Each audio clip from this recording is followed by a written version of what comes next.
It used to be you went to school, got bullied, went home at the end of the day, and it was over. The unstoppable rise of social media has changed that, and in the case of 14-year-old Adriana Kuch, it's like she was jumped twice.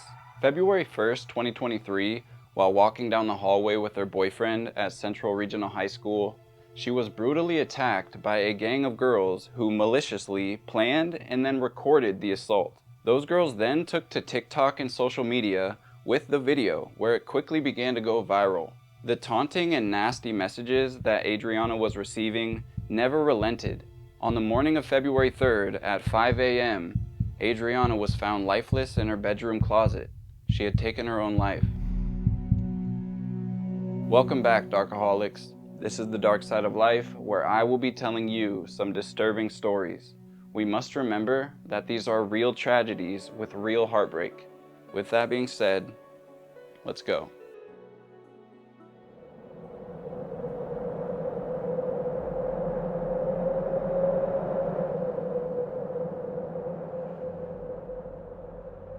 This is definitely a touchy story, and I wanted to make sure that I took the time to give Adriana the light she deserves. No child should ever even have these thoughts, let alone act on them.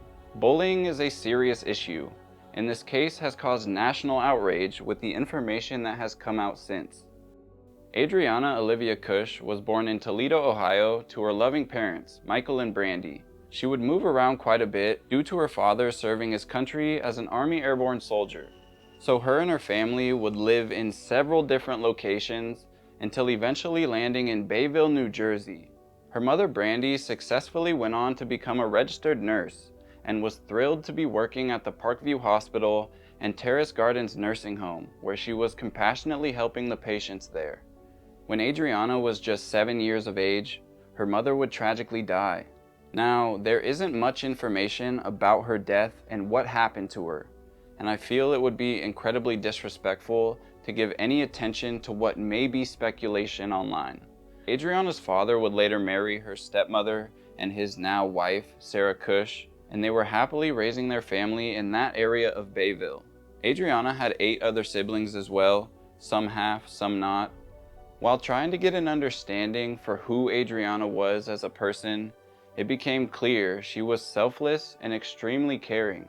One of her sisters, Jennifer Farrow, who eventually took to Facebook with a long post regarding her sister, said that Adriana was definitely the Spitfire of their family, going on to further say, quote, "Our family and parents would describe her as a beautiful girl who was happy, funny, stubborn, strong, loved animals, could make friends so easily, would draw all the time. She loved going on runs with her older brothers and our dogs when she came to visit us during the summer, and she always wanted to try out new hobbies, but would get tired of them fast," unquote.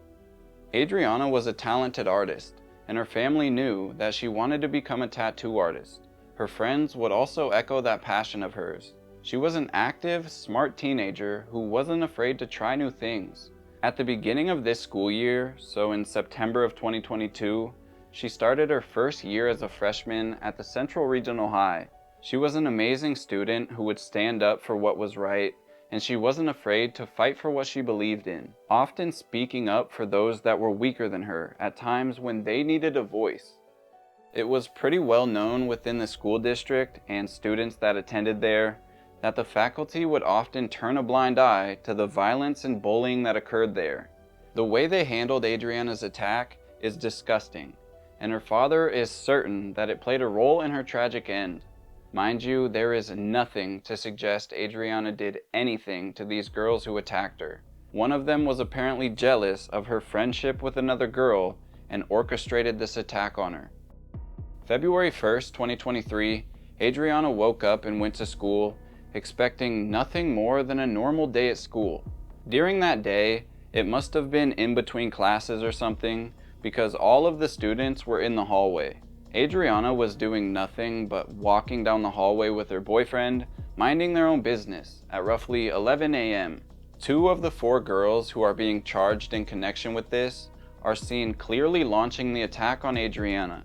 One of them slams her in the face with a full 20-ounce water bottle so hard that the cap comes flying off. she immediately collapses to the ground, covering her face, as the other two girls who are filming this altercation begin chuckling and cheering their friends on. The heavier girl, who is also seen approaching Adriana, has her phone in her hand and is recording as she seems to throw some shots in, hitting Adriana while she's already down. It's a distressing video, and her boyfriend Jason is seen clearly doing everything that he can. He pulled the first girl off right away and got in between her and Adriana to stop the attack, which worked momentarily. The main assailant would then grab Adriana by the hair and starts yanking her down the hallway by her hair, while throwing countless punches and kicks to Adriana, who isn't fighting back. After a teacher is seen sprinting into the middle of it, it seems to break up soon thereafter. Adriana's on the floor, blacked out at one point, obviously distraught and in a lot of pain, as the two girls who were filming her walk by her, still filming and taunting her while she's on the ground. One thing that I want to be clear about is there's plenty of written descriptions of what happened in the video. I had to watch it for this reason, to give you the most honest breakdown I could of it. From my perspective, and from what I can see in the video that I found, there is one skinnier girl in pink who did the majority of the assaulting, being the one who launched the attack with the water bottle, continuing until she was eventually stopped by a teacher. The way that I just explained the video to you would add up exactly to the charges these four girls are facing, which I will get into. However, they are not being identified publicly due to their age. Adriana immediately called her dad and informed him that she had just been jumped. Being the great father that he is, he instantly rushed to his daughter's school to check on her, and Mike was appalled by the school's response to what happened to his child. After getting to the school and looking at his daughter, he couldn't believe that they had done nothing but take her to the school nurse. He was furious that they didn't bother taking her to a real doctor, being she had blacked out and may have a concussion, nor did they call the police and report it. Yet when he questions the faculty about their carelessness and why they wouldn't do those things, they told him it's not in their policy. So on his own, he took Adriana, who was still bloodied up, to the police station to report it. It was then and only then that an investigation was opened and the girls were indefinitely suspended with charges brought against them. After going to the police station, her and her father would head home, and Adriana would stay home from school the following day. However, the attack was not over yet, as the onslaught of cyberbullying was just beginning, with the video being shared to multiple different platforms online.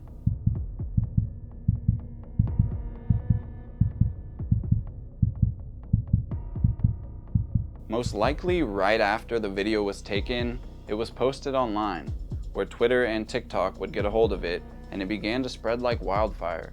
The girls involved would then begin sending this video and screenshots of it directly to Adriana, taunting her, making fun of her for dripping blood while being on the floor, and getting her ass whooped. Even when the video was taken down, that's when she would receive screenshots of it, and she was embarrassed about the video spreading so quickly. During the day after the attack, Adriana would go to her boyfriend's house for a while until her father got off work at 5 p.m. Then Mike took his daughter to McDonald's and got her the crispy chicken sandwich, which was her favorite thing on the menu. They would spend that evening together, and according to her father, she was in a good mood, as they talked about different things in life, like having the right people around her, as well as making the right choices. She would also decide that she was going to go to school the next day. After they had a great evening with one another, they would say goodnight to each other, and they all went to bed. They had cameras installed in their family home, one of which caught Adriana at around 10 p.m. going from her bedroom in the basement into the connected kitchen to grab something to munch on. Then while she was in her bedroom, she received another nasty message from somebody making fun of her.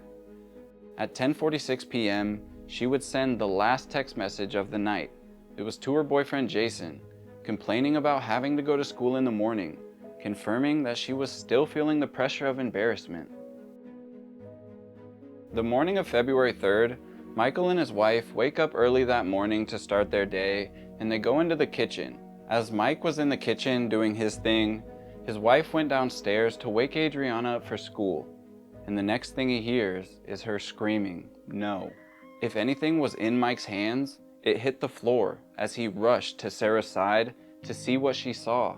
He gets downstairs and sees an empty bed, and he's thinking, did she sneak out to her boyfriend's last night? Then he looks left and his eyes lock onto his daughter, who is lifeless in her closet, wearing her favorite brown jacket that he had just bought for her. She had taken her life at some point during that night or in that morning, and there was nothing that they could do for their daughter. How she decided to take these measures, I don't know, but it's so heartbreaking that her family had to find her that way. I'm not sure that there could be a more helpless feeling in the world, not being able to do a damn thing as a parent at that point. The damage was done, and now Mike is calling for these 4 girls to be held accountable, as well as the school. Following this horrifying outcome, I mentioned that the school handled this horribly, and I'm mainly talking about the superintendent. However, that does not mean that the rest of the school did a great job. He just stands out as a fucking idiot. The superintendent, Dr. Triantafilios Parlapanides, would come out and shift the blame of her suicide onto her and her family, basically saying that the reason Adriana killed herself was because of her drug problem and her own mother's suicide, which allegedly was caused because of Mike's affair, which is a wild thing to say about somebody in these circumstances, let alone the superintendent of her school. Mike was obviously furious about this, letting the world know exactly how he felt, and it wasn't long before people got behind him. Parlapanides would quickly resign after the extreme amount of backlash following his disgusting statements. Mike isn't really happy with that though, and he wants the entire administration replaced. As he continues to stand up to the school in honor of his daughter, he is demanding change for the kids there. It's still unclear if the 4 girls who did this will be charged as adults or minors. Now, the charges that they are facing is another reason I believe exactly what I saw in the video. Only one of them, almost certainly the skinnier girl in the pink, who did the majority of the beating, is being charged with aggravated assault. Another one is being charged with harassment, probably the heavier girl who had the phone and walked into the middle of it. And the final 2 have been charged with conspiracy to commit aggravated assault, probably the 2 who sat back, orchestrated the attack, and then filmed it, cheering them on. I hope they are convicted, and it sends a loud message to that school that shit like this is not okay, and no one deserves to feel like this. Adriana is being remembered for the amazing girl she was. There's no doubt in my mind, by the amount of rallies and students showing up to the board meetings, that community will not rest until change is in place for Adriana. Her story has rocked that community. One student would collapse in front of her father after Adriana's passing, simply crying out of gratitude that she was nice to him on the first day of school. There's a story from another student who remembers Adriana for sticking up for him one time, yelling at another student who was picking on him, demanding that they stop, and they did. She was definitely a spitfire, like her family said, someone who deserves all the fighting that her friends, family, and community are doing for justice. One of her good friends, Haley, is speaking out at board meetings and starting rallies in search of change. She herself left Central Regional High School after another student threatened her life with a gun. When nothing was done, it was time to go. She isn't going to stop fighting alongside Adriana's friends and family. Mike is preparing to sue the school for their complete failure in protecting his daughter. If you want to look into some of the statements made by the community, friends, and family, I will leave some links in the description. I really hope they find the justice for Adriana that they are fighting for. This is a great loss to the world and a huge dent to that school's reputation. Rest in peace to 14-year-old Adriana Olivia Kuch. Go your own way. Go your own way. Leave behind everything you fear. Turn and face the sun. You're not on the run. Alright guys, that's going to do it for today's video. If you made it to the end, go down to the comment section and comment loved so I know. And And if you want to, you can follow me on Instagram at Robert Clausen with 2 N's. If you have a story suggestion, DM me on there. I think that's all I have for you guys today. Again, I truly appreciate your support. Until the next video.